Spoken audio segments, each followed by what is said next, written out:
Nag-viral sa social media ang video na ito na kung saan makikita ang ginawang pagsampal at pagtadyak sa dalawang individual sa isang event sa Tuguegarao City, Cagayan kamakailan. Makikita sa video na lumapit ang isang lalaki na nakasuot ng puting damit na sumampal sa isang biktima. Matapos ito, makikita ang lalaking nakasuot ng kulay blue na damit na tumadyak sa isa pang biktima. Ang dalawang lalaki ay kinilalang opisyal ng Land Transportation Office Region 2 na sina Assistant Regional Director Manuel Baricawa at Chief Enforcer Division na si Charles Ursulum. Ayon kay Transportation Secretary Vince Dizon, hindi anya nararapat na gawin ng isang empleyado ng gobyerno ang nakita sa video.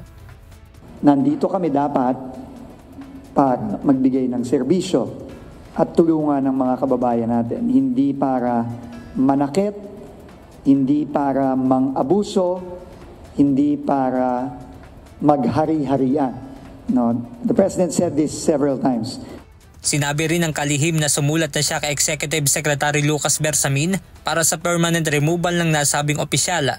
No excuse para dito. Wala nang tinanong ako, Sir, kailangan pa ba ng investigasyon? Sabi ko, anong investigasyon ang kailangan mo? Kitang-kita mo na nga sa video kung na tinadyakan yung mga kababayan natin. Ano pang investigasyon ang kailangan dito?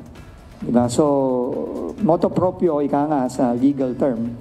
Patuloy naman ang isinasagawang investigasyon ng LTO sa nangyaring insidente. So as far as due process is concerned, napagbigyan mo natin to explain their side. You know, we are strictly guided by the Code of Conduct of Public Officials. Hindi naman na-refute yung nangyari sa video, so it's deemed to be fact. So subject to decision na po yan. Inatasan na rin ni Dizon si LTO Chief Assistant Secretary Vigor Mendoza II na patuloy na makipag-ugnayan sa biktima para masampahan ng reklamo ang nasabing opisyal.